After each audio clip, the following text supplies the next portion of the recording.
Pada video kali ini, mari kita membahas beberapa contoh soal berkaitan dengan apa hubungan antara Ka dan Kb dengan kekuatan asam dan basa. Contoh soal pertama, perhatikan data tetapan ionisasi asam lemah berikut. Diketahui 5 buah asam lemah dengan nilai Ka-nya masing-masing. Urutan asam-asam di atas dimulai dari yang terlemah ke yang terkuat adalah, kita kan sudah belajar bahwa yang menentukan kuat atau lemahnya suatu asam adalah berapa banyak konsentrasi H+ di dalam larutan. Semakin banyak tentu juga semakin kuat asamnya. Nah, kalian tahu kan untuk menghitung konsentrasi H+ dari asam lemah itu kita gunakan rumus akar Ka dikali dengan molaritas asam. Nah, dari rumus ini dapat kalian lihat bahwa ternyata konsentrasi H+ berbanding lurus dengan Ka. Apa artinya? Artinya, kalau Ka-nya semakin besar, maka konsentrasi H+ di dalam larutan asam juga semakin besar. Apa artinya lagi? Asamnya jadi semakin kuat.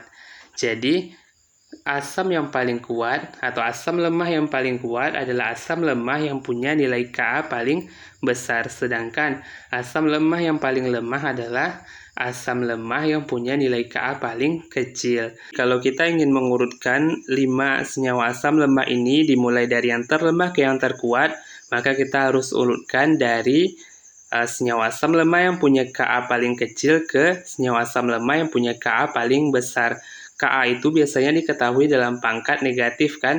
Semakin besar pangkat negatif itu, maka semakin kecil nilai bilangannya. Jadi yang paling kecil Ka-nya adalah Hd ya, karena pangkat negatifnya paling besar. Jadi yang pertama yang paling lemah adalah Hd, kemudian He, yang ketiga adalah antara Ha dan Hb. Kalau pangkat negatifnya sama, baru angka yang di depannya kita bandingkan. 1 tentu lebih kecil dibandingkan 3. Berarti Ha lebih lemah dibandingkan Hb. Yang ketiga itu adalah Ha. Yang keempat adalah Hb. Dan yang paling kuat asam lemahnya adalah Hc. Karena Hc itu punya Ka paling besar. Jadi ini urutannya ya, dari yang terlemah ke yang terkuat. Maka jawaban untuk soal ini adalah yang opsi B. Nah, bagaimana dengan senyawa basa? Apakah aturannya atau urutannya sama dengan senyawa asam? Mari kita bahas melalui contoh soal berikutnya ya. Nah, ini adalah contoh soal yang akan kita bahas berkaitan dengan kekuatan dari basa lemah. Kalau basa, yang kita perhatikan adalah konsentrasi OH- ya, untuk melihat kekuatan basanya. Jadi konsentrasi OH- dari basa lemah itu rumusnya adalah mirip dengan konsentrasi H+, hanya saja kita di sini pakai Kb ya, atau tetapan ionisasi basa lemah. Kb kita kali dengan molaritas basa. Dari rumus ini dapat kalian lihat bahwa konsentrasi OH- berbanding lurus dengan Kb. Artinya jika Kb-nya semakin besar, maka konsentrasi OH- dalam larutan juga semakin besar. Artinya lagi, basa lemahnya semakin kuat. Jadi kalau kita ingin melihat mana basa lemah yang paling kuat, maka carilah basa lemah yang punya nilai Kb paling besar. Nah, mari kita bahas contoh soal ini. Diketahui data Kb beberapa senyawa berikut. Berdasarkan data tersebut, maka pernyataan di bawah ini yang tidak benar adalah, nah mari kita urutkan dahulu ya, bagaimana kekuatan dari 5 basa lemah ini. Kita mulai dari yang paling lemah, yaitu yang Kb-nya paling kecil. Yang paling kecil adalah NOH ya.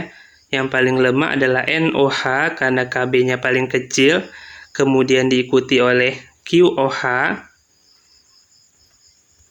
Yang ketiga paling lemah adalah antara MOH atau POH ya, karena pangkat 5. Pangkat 5 negatif 5-nya sama, maka kita bandingkan angka di depannya. Angka POH lebih kecil dibandingkan QMOH ya. Jadi POH lebih lemah dibandingkan MOH. Jadi yang ketiga ini adalah POH, yang keempat adalah MOH, dan asam lemah paling kuat adalah LOH karena dia punya Kb paling besar. Setelah kita urutkan, maka kita bisa jawab mana pernyataan yang tidak benar di antara yang kelima ini. Yang A, NOH adalah basa terlemah, benar? Benar ya. NOH adalah basa terlemah. Yang A itu benar. Yang B, LOH adalah basa terkuat. Benar juga ya, karena LOH adalah basa yang punya KB paling besar. Jadi yang B juga benar. Yang C, MOH adalah basa lebih kuat dibandingkan POH. MOH di sini, POH di sini. Jadi MOH itu memang lebih kuat dibandingkan POH. Jadi pernyataan C juga benar. Pernyataan D, QOH adalah basa yang lebih lemah dibandingkan NOH. Tadi kita ketahui bahwa NOH itu adalah yang paling lemah, kemudian baru QOH.